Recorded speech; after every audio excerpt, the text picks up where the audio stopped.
What's up, guys? Welcome to the Peer Review Podcast. My name is Caleb Davis, and I have notes. Before we get started today, please make sure to like, comment, and subscribe if you haven't already. And also make sure to follow us on X at peerreview_pod and on TikTok at Peer Review Podcast.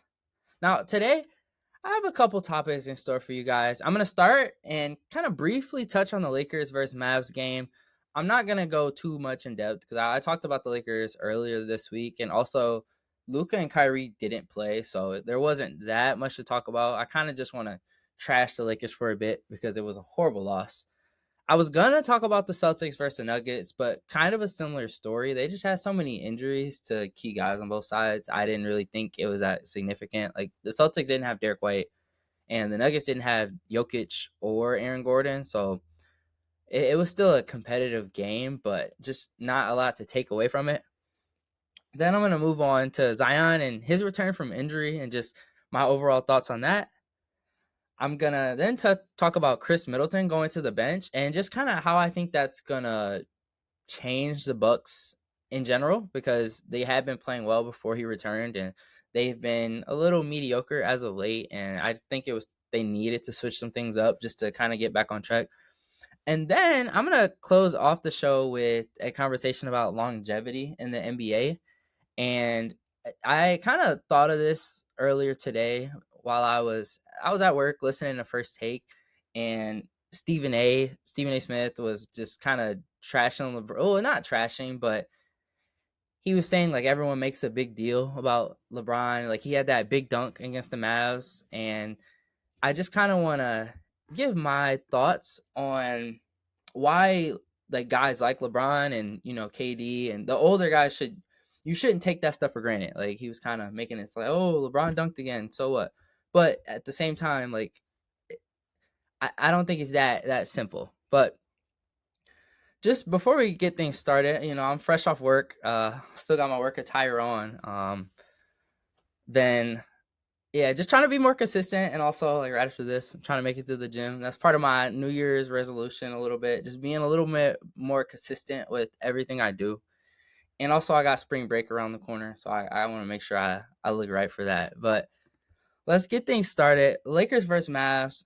I'm just gonna start by saying yesterday I wanted to come on as a frustrated fan and just go off, because if you're a fan of LeBron or the Lakers, like, that game would have pissed you off for surely. But I'm starting to learn day by day and as I just cover more closely and start to give my own analysis on things, like, you can't always just come out and go off after every win or loss. Like, I'm learning to kind of not taking every win or loss so serious, because there's 82 games in a season and teams are gonna lose. Like, the Nuggets a couple weeks ago, like, lost. I don't know if it was once or twice, but like lost games to like the Wizards. Like, things are gonna happen, and you kind of just like, you can be mad, you can be frustrated, even a little disappointed, but kind of just got to keep things pushing. And don't get me wrong, still was pissed off as a fan, but it's not the end of the world, is what I'm trying to say.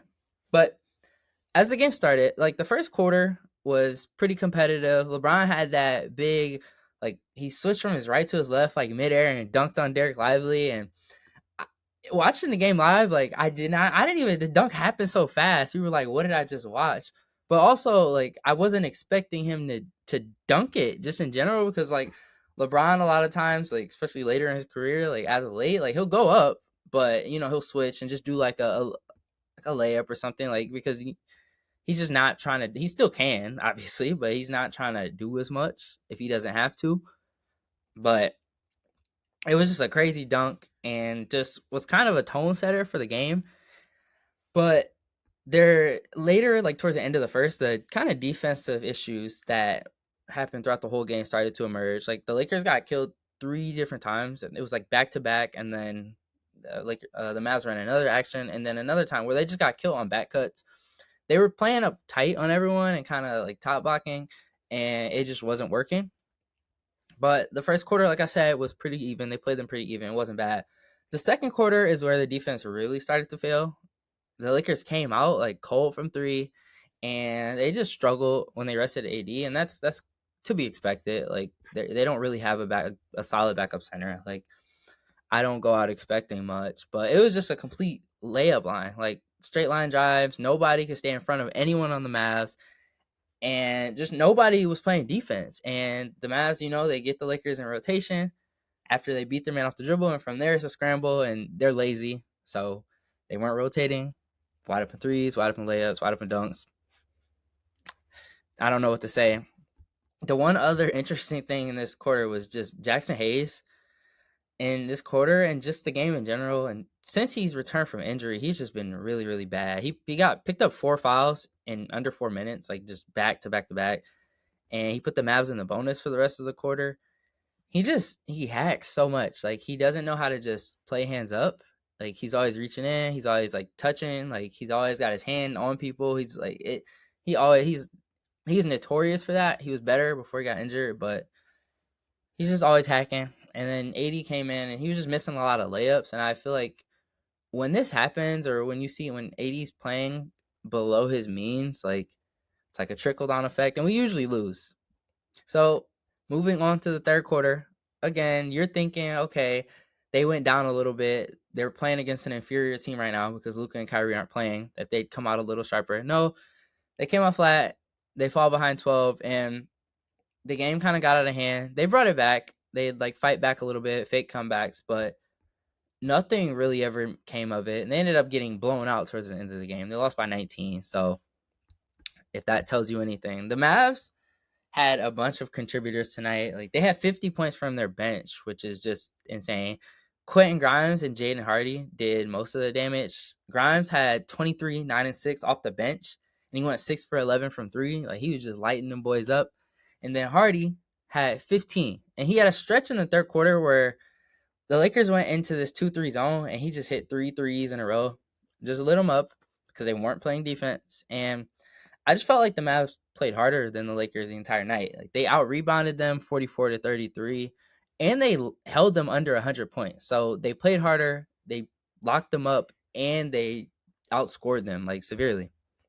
Now, a couple of my takeaways just from this game real quick. I thought Austin, Dalton, and Rui were just horrible on defense. Like, everyone was bad, but they were definitely the worst. I thought Austin and Dalton just did a bad job sliding their feet and standing in front of guys one-on-one. And I put this in quotation marks in my notes last night, but like the entire Lakers roster, like they were all like role playing like matadors, like letting everyone get to the rim, no resistance whatsoever. And it's not just on the perimeter guy's fault. Like, when you're guarding a guy one-on-one, like, it's a team defense. And when the rest of the team, like, when you get beat, their teammates are supposed to rotate and help you out a little bit. There was none of that. And if that's going to be the case, you're more than likely going to lose. So they were bad, but like I said, everyone was pretty bad tonight. And then Rui, he just does a horrible job guarding, like, off the ball. You saw this a lot in the playoffs against the Nuggets. Like, he can't stay with shooters and pay attention to the ball. Like, he'll turn his head and he'll either lose his guy or he just not be paying attention to what's going on. And he just gives up so many threes when he has to guard like off ball shooters. And tonight was no different. I don't think he should have played as much as he did, but it happened. Now, my next takeaway, this 2-3 zone look that the Lakers keep going to, it has not been effective. And I understand going zone because the Mavs were in a rhythm, and zone is meant to like break up rhythm and disrupt what's going on and just kind of help you regain tempo. But it doesn't work when the guys that you have playing the zone don't know how to play the zone, or when they don't communicate or just execute. And that's been the problem every time they've thrown it out there. And like, I don't blame JJ for trying it because you needed to do something. Like, the Mavs were killing you, but I think once you saw the first 2-3, once you saw it wasn't working, I think he should have reacted quicker because it just wasn't working. And I think they should lay off of it until they get some more reps down, and until like reps in practice, one, because DFS, like, he's new with them, but also until you get Vando back, because having Rui out there in any type of zone just doesn't work because the same issues kept occurring. Like, I think once you have Vando back, if he ever comes back, like if you have like Max, Vando, DFS, LeBron, and AD out, like, you can figure it out. But in that case, I don't even think they need to play zone. I think they could play man-to-man and kind of just switch. But my next takeaway, I think this game just it comes down to LeBron and AD because they have to come out and act like they want to win the game. Those are the two star guys out there. The Mavs didn't have their big dogs. Like LeBron and AD have to come out and dominate because they can. The Mavs aren't bigger than the Lakers. They aren't really that much fast. Like it wasn't like an athleticism thing. They were just playing harder, and that comes down to those two. And even before the game, like in AD's post game interview against the Rockets, like he literally after they lost that game, he literally said this is a must win game, and then they came out and played like shit. So I don't know what to make of that. Also, I think the Mavs just kind of exposed the Lakers. Like the biggest weaknesses, like effort, perimeter defense without AD especially. But the biggest thing was effort and just matchup attacking. You know, they spaced them out and they did their thing. I think JJ has to do a better job with rotations and lineups. I don't think there should ever be a time where Dalton, Rui, and AR are all out there together defensively because that's just too many weak points. They get killed, and you saw it last night. I do want to cut him some slack though because the Lakers have been injured all year, and I think Vando and Wood returning it gives you more options. One takes Jackson Hayes out of the rotation, and it just gives you more bodies. Like when guys are playing good, like if Rui didn't have it, you could throw in Vando, and it balances out. There's just not a lot of bodies for him to throw out there, so that's why I say. But also on the rotation front, it's time for Vando to start. Rui has not played well since Vando's arrived, and in the 5 games since DFS has been there, I said since Vando's arrived, since DFS has arrived, and in the 5 games that DFS has been on the Lakers, Rui's averaged 9 points, shot 22.2% from 3, and 47.4% from the line. So just not playing well. And he's had 2 rebounds in the last 2 games as a 6'8", 6'9", however big he is, like forward. Like he's huge. Like there's no reason you should be grabbing 2 rebounds in 2 games. That's insane. And I think he's just played himself out of the starting lineup. And they just look better when DFS is in there with the starters. So make the switch. Your bench needs help scoring. Rui can kind of assist with that. And DFS just helps. He's a better piece with the starters. Like he rebounds, he gives second efforts, he can shoot, he's been making his threes. Like he was 3 for 4 last night. You got to give it a shot. Play your best lineup. Like there's not much else to it. And then the last thing was I just think the Lakers, they haven't done it as much this season, but they have a problem with kind of playing down to their opponents.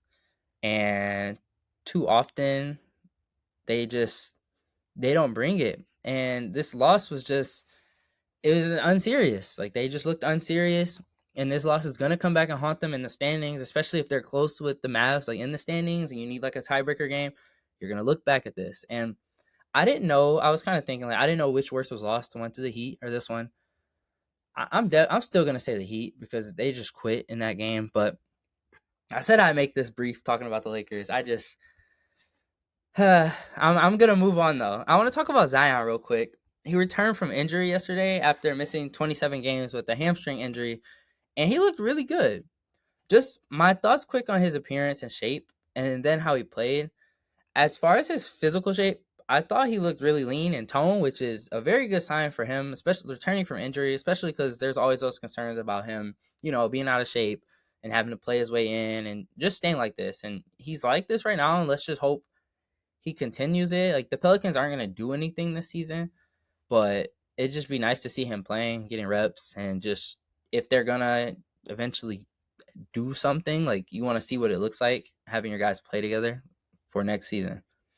Now, his performance last night was also very impressive. Like he scored 22, 6 and 4, and he had 3 steals and a block in 27 minutes.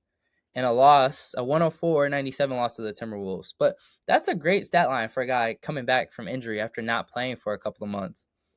And I think had he not been on a minutes restriction, they probably win this game. I'm guessing the restriction was about around 28 minutes. I couldn't really find anything on the exact amount. But I'm surprised it was even that high, if I'm being honest.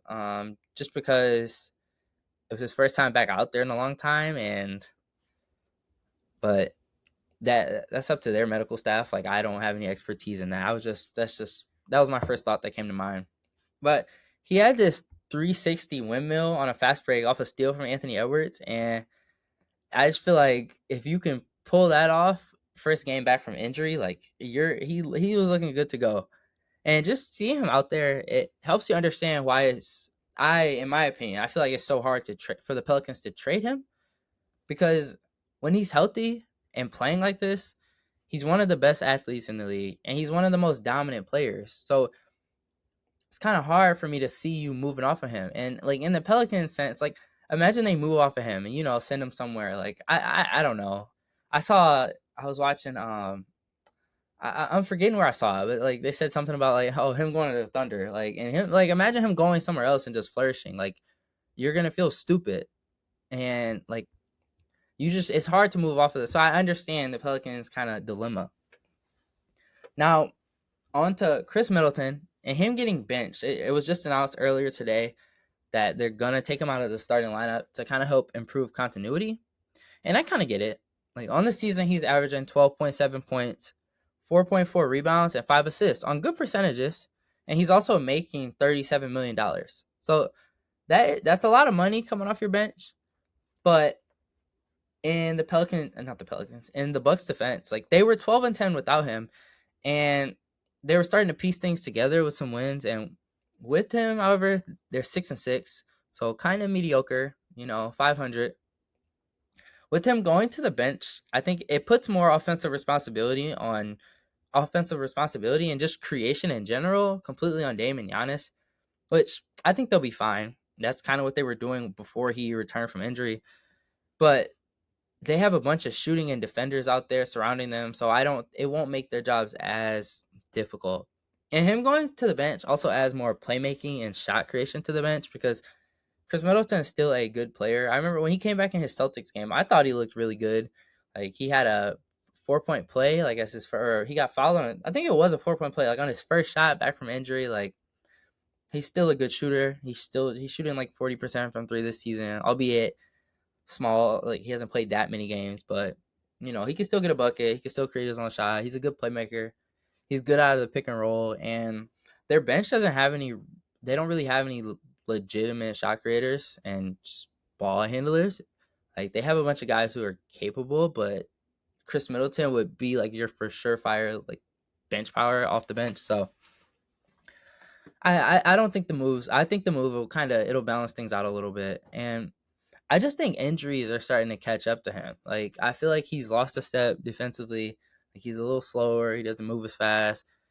He doesn't move as well, and that's completely okay. Like guys get older, you get injured, and this kind of leads me directly into my last topic today. I just wanted to talk about longevity in the NBA and kind of regression in star players and just aging in the NBA in general. I think guys like LeBron, Durant, and even Chris Paul to a lesser extent have kind of spoiled us with their play and just longevity. Like KD's played 17 seasons, LeBron's in season 22, Chris Paul's in his 20th season, and that's just not a realistic standard to hold players to. Like the average NBA player has a career length of about 4.8 years. However, this number can obviously vary depending on an abundance of factors. Like I kind of deduce it to skill level, injuries, team needs, behavior, etc. Like there's a lot of different factors that go into it. Now, in my research, role players or fringe players tend to have shorter careers, so somewhere around 2 to 4 years, and then star players or high level contributors often extend their careers into the double digits, so 10 plus years. We're talking those extended guys, and much of that longevity, in my opinion, depends on these three traits. The first one is adaptability. For example, being able to transition into a bench role. Now, for this trait, I kind of point to guys like Carmelo Anthony versus Andre Iguodala. Like they were close, and when they were drafted, they were about a year apart. And Andre Iguodala, like especially with the Warriors, he was able to move into the bench role pretty gracefully and just contribute at a lesser level, but just more as a six man versus a starter. And then even as he bounced around the league, like from he went to the Heat or the Grizzlies, like and then back to the Warriors, like he moved around a bit, but he also was always able to find a role and a place within a winning setting. Versus Carmelo Anthony, which I think when he was first moved to the bench, I don't think he was a bench player, but I also don't think he handled things well. Like with the Thunder and then moving to the Blazers and the Rockets. Like, and it kind of, that's kind of why he ended up out of the league, because there was a little difficulty behind that as things are reported. Like, we obviously don't know. We weren't there on the teams, but just as things were being reported. And then by adaptability, I think also being able to extend your range. So from going, like, especially as the league continues to inch further and further away from the basket, like, think a guy like Al Horford. He could always shoot earlier in his career. Like, he'd shoot a lot of middies. He was great in the post, and he was a great player. But he didn't really take as many threes.